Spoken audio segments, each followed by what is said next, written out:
Welcome back to the channel Aryavart कृति।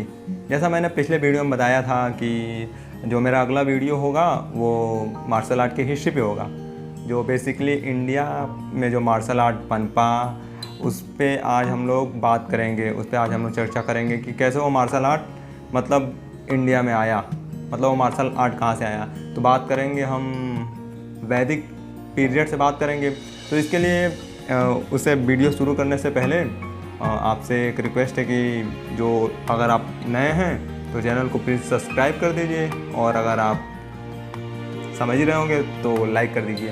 तो चलिए शुरू करते हैं वीडियो।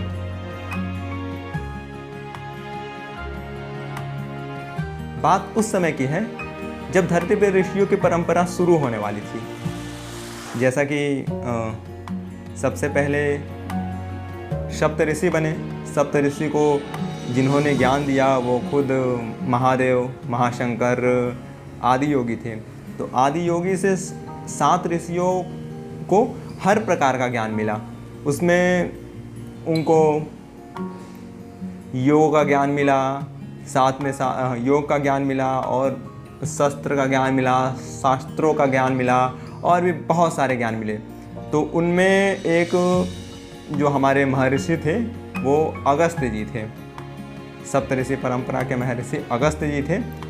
तो ज्ञान प्राप्त होने के बाद से महर्षि जो अगस्त थे वो दक्षिण भारत में चले आए। दक्षिण भारत में आए तो वहाँ बहुत सारे जंगल थे। उस समय केवल जंगल ही हुआ करते थे, तो बहुत ज़्यादा जंगल थे। तो जो महर्षि थे उनके आश्रम पे कभी कभी हिंसक पशु आ जाते थे, जिनसे और जितने सारे साधक होते थे, जितने सारे उनके शिष्य होते थे वो डर जाते थे। तो महर्षि ने एक उपाय सोचा। उन्होंने जितना कुछ सीखा था तो उसमें शस्त्र ज्ञान भी था। तो शस्त्र ज्ञान में उन्होंने क्या किया कि एक पेड़ से एक लकड़ी का डंडा तोड़ा, और उससे अलग अलग तरीक़ों से, अलग अलग पोस्चर से वो उन पशुओं को डरा के भगाने लगे। तो इसका जब उनके शिष्यों ने देखा कि अरे इससे तो पशुओं को भगाया जा सकता है, तो उनके जो शिष्य थे महर्षि अगस्त से बोले कि गुरुजी, इसका ज्ञान आप हमें भी देख दीजिए ताकि हम अपनी रक्षा कर सकें इन पशुओं से। तो महर्षि अगस्त बोले ठीक है। तो उन्होंने उस लाठी को चलाने के अलग अलग पोस्चर्स बताए, अलग अलग पोस्चर्स उन्होंने अपने शिष्यों को बताए। तो वो जो सबसे पहला जो मार्शल आर्ट था वो था सिलंबम।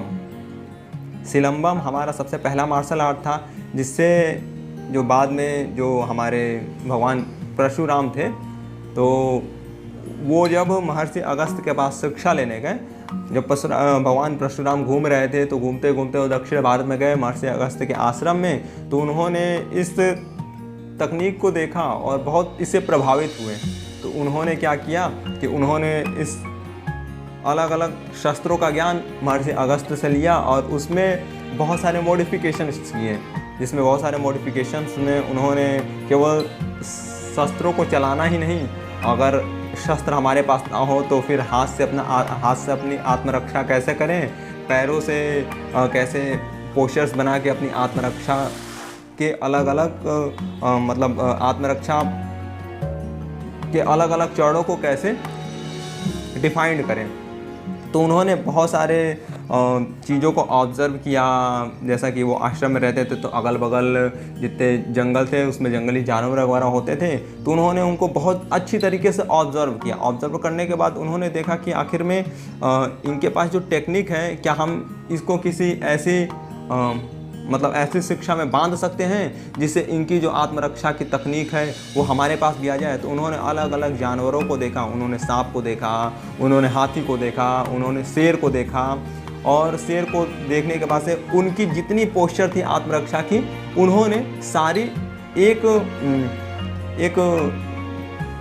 एक शास्त्र में डाल दिया, मार्शल आर्ट के शास्त्र में डाल दिया। सबको मिला के एक मार्शल आर्ट के शास्त्र में डाल दिया कि हाथों से रक्षा कैसे करें, पैरों से रक्षा कैसे करें, अलग अलग पोस्चर्स बना के अपनी आत्मरक्षा कैसे करें। अगर जानवर हैं तो जानवरों के पोस्चर उनको भी बनाना उन्होंने उसमें बताया। तो ये जो शास्त्र था, ये जो विद्या थी, ये विद्या ही थी कलरीपयट्टू। तो सबसे पुरानी मार्शल आर्ट हम बोलते हैं कि कलरीपयट्टू है, लेकिन उससे भी जो पुरानी मार्शल आर्ट थी वो सबसे पहले सिलंबम थी, जो कलरीपयट्टू के बाद में प्रचलन में आई, बाद में जानकारी में आई। तो इसलिए हम बोलते हैं कि जो कलरीपयट्टू है वो सबसे पुरानी मार्शल आर्ट है, लेकिन ऐसा नहीं है। तो कलरीपयट्टू में भगवान परशुराम जो थे उन्होंने ये विद्या बनाई और वो उत्तर भारत में आए। तो इसीलिए कलरीपयट्टू को दो भागों में डिवाइड कर दिया जाता है, एक दक्षिणी कलरीपयट्टू, एक उत्तरी कलरीपयट्टू। तो दक्षिणी कलरीपयट्टू में मेनली सिलंबम होता है जो तमिलनाडु के आसपास के क्षेत्रों में किया जाता है। उत्तरी कलरीपयट्टू जो तमिल के क्षेत्रों में किया तमिल बोले तो क्या बोलते हैं, बेंगलोर के आसपास की जितने क्षेत्र थे उनमें इसका बहुत ज़्यादा प्रसार है। साथ ही साथ ये हमारे उत्तर भारत में भी आया। उत्तर भारत में आने के साथ साथ जहाँ कुछ चीज़ों के अभाव थे, जहाँ मान लो ज़्यादा शस्त्रों का ज्ञान लोगों के पास नहीं था, तो उनमें वो शस्त्रों का ज्ञान छोड़ के उनको कैसे हाथों से आत्मरक्षा की जाए, तो ये सारी तकनीक धीरे धीरे अन्य मतलब उत्तरी भागों में विकसित होने लगी। तो जिसके फलस्वरूप हमारे पास बहुत सारी चीज़ें आती हैं। जैसा कि अगर हम लोग मार्शल आर्ट का नाम लेते हैं तो सबसे पहले हमारे पास क्या नाम आता है कि अरे यार कुंफू मार्शल आर्ट, बहुत ताइक्वांडो, बॉक्सिंग, रेसलिंग, MMA, बहुत सारे मार्शल आर्ट आ जाते हैं। लेकिन इन सारी चीज़ों की जो तकनीक है वो हमारी कलरीपयट्टू मार्शल आर्ट से ही ओरिजिन हुई है। जैसे अगर हम 10 मार्शल आर्ट लेते हैं जो अलग अलग क्षेत्रों में उत्तरी भारत और पूरे भारत के क्षेत्रों में अलग अलग की जाती है, तो उसमें तो कलरीपयट्टू आपने देख ही लिया कि कलरीपयट्टू का उद्भव कैसे हुआ, सिलंबम कहाँ से आया इसको भी आपने जान लिया। साथ में साथ थांग टा और सरित सरक, थोड़ा, गटका, लाठी, कुश्ती, कुट्टू वरसाई, मुष्टि युद्ध, परी खटका, मल्ल युद्ध, ये सारे मार्शल आर्ट और बहुत ज़्यादा विकसित होने लगे। तो ये जितने मार्शल आर्ट निकले थे वो सारे के सारे सिंगल मार्शल आर्ट से निकले थे, कलरीपयट्टू से मार्शल आर्ट निकल के पूरे इंडिया में फैल गए। अब इंडिया से मार्शल आर्ट ये बाहर कैसे गया? बाहर के लोग भी तो आत्मरक्षा करना जानते ही थे, लेकिन एक डिफिनिट पोस्चर्स में कैसे एक डिसिप्लिन्ड वे में ये आत्मरक्षा की जाए। जैसे मान लो ये तो हमारा मतलब नैसर्गिक गुण होता है कि हमको अगर मच्छर ने काटा तो हम तुरंत चाटा मारते हैं, तो ये भी तो एक आत्मरक्षा गुण है। अगर मान लो कोई चीज़ हमारे तरफ आती है तो हम हाथ हटा देते हैं, तुरंत हाथ से उसको मार देते हैं, रिफ्लेक्स एक्शन हो जाता है हमारा, तो ये भी तो आत्मरक्षा गुण है। तो इसी को हमारे ऋषि मुनियों ने एक क्रमबद्ध तरीके से इसकी एक प्रैक्टिस बना दी, जिसको हम लोग मतलब डिफाइन करते हैं मार्शल आर्ट में। तो मार्शल आर्ट एक विद्या के रूप में आ गई, जो हमारी नैसर्गिक प्रवृत्ति थी उसको एक विद्या बनाने के लिए इसको अलग अलग पोस्चर में डिफाइन कर दिया गया, इसको पूरे एक डिसिप्लिन से बना दिया गया, जिसके बाद ये एक विद्या बन गई। अब इंडिया के बाहर कैसे मार्शल आर्ट गया? तो जैसा कि आपने सभी ने बोधिधर्मन का नाम सुना ही होगा। तो वो पल्लव वंश के राजकुमार थे, कांतावर्मन के वो तीसरे पुत्र थे और राजकुमार थे। उनका ध्यान ज़्यादा मतलब पढ़ाई लिखाई में ज़्यादा नहीं लगता था, वो दिन भर अधिकतर ध्यान किया करते थे। ध्यान के साथ साथ अपने बॉडी को मेंटेन रखने के लिए बहुत सारी एक्सरसाइजेस किया करते थे, वेल डिसिप्लिन रखते थे। जैसा कि आपको पता ही है कि कोई भी मार्शल आर्ट अगर हम करने जाते हैं तो सबसे पहले हमको डिसिप्लिन ही सिखाया जाता है कि अपने बॉडी को कैसे मेंटेन रखें। वो सारी चीज़ें हमारे अनुशासन के अंतर्गत ही आती है। तो जो हमारा जो मार्शल आर्ट था उसका मेन मोटिव यही था कि अपनी बॉडी को अनुशासित कैसे किया जाए। बाद में ये हमारी आत्मरक्षा के तकनीकों से जुड़ गया, जिसके बाद से इसका हम लोग प्रयोग अपने आत्मरक्षा में करने लगे। तो हाँ, मैं बात कर रहा था बोधिधर्मन की। तो जो बोधिधर्मन जी थे वो ध्यान करते थे, एक्सरसाइजेस करते थे। फिर बहुत ज़्यादा ध्यान करने के बाद और बहुत ज़्यादा शिक्षा लेने के बाद उन्होंने पंचभूतों को सिद्ध किया, जिससे वो हवा पे कंट्रोल कर सकते थे, पानी पे कंट्रोल कर सकते थे, आग पे कंट्रोल कर सकते थे। ये सारे वो अपने ध्यान से इन सभी चीज़ों को सिद्ध किया। फिर उनके गुरु ने उनको बोला कि ये विद्या केवल यहीं तक सीमित नहीं रहनी चाहिए, तुम इसका प्रसार करो और हमारे धर्म का भी प्रसार करो। तो इसके लिए वो क्या थे, वो वहाँ से निकले और जंगलों को घूमते घूमते घूमते घूमते चीन तक पहुँचे।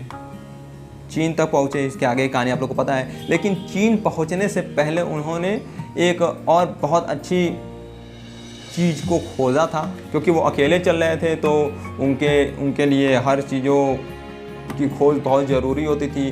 उनको खाने की चीज़ों की ज़रूरत होती थी और जंगल में बहुत सारे विषैले फल भी होते हैं। तो उन्होंने इन सब चीज़ों को खोजा था कि कौन से फल विषैले हैं, कौन से नहीं। मतलब उन्होंने एक आयुर्वेद पद्धति का भी विकास किया था, जो हमारे चीन में बहुत ज़्यादा प्रचलन में है।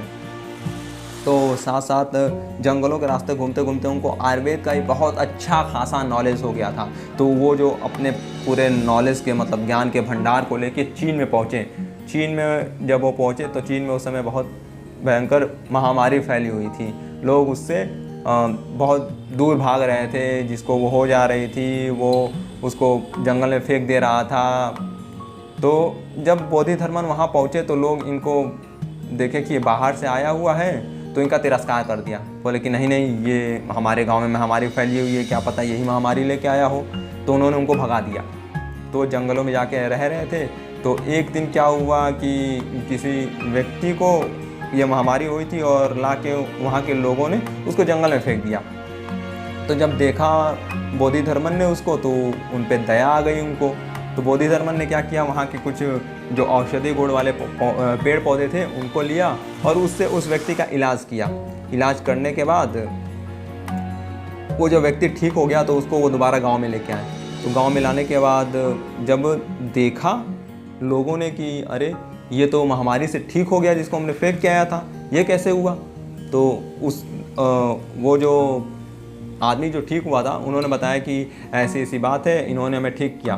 तो वो लोग हतप्रभ थे कि ऐसा कैसे हो सकता है। तो फिर बाद में बोधिधर्मन ने वहाँ के लोगों को आयुर्वेद की शिक्षा दी। आयुर्वेद की शिक्षा देने के साथ साथ उन्होंने वहाँ पर आत्मरक्षा की तकनीकों को भी बताया, आत्मरक्षा की विद्या को भी उन्होंने वहाँ पर प्रसारित किया। जिससे बाद में आज हम लोग जिसको मार्शल आर्ट का हब मानते हैं, कुंफू का केंद्र मानते हैं, चाइना। अगर हम लोग बहुत पहले से जाके देखें तो ये हमारी विरासत थी जो उनको मिली। तो इस तरह जो मार्शल आर्ट था वो इंडिया के साथ साथ पूरे अन्य देशों में भी फैल गया। तो आई होप कि ये वीडियो आपको अच्छी लगी होगी। अगर अच्छी लगी हो तो प्लीज़ लाइक कर दे, सब्सक्राइब कर दे, शेयर कर दे। Thank you. मिलते हैं अगले वीडियो में।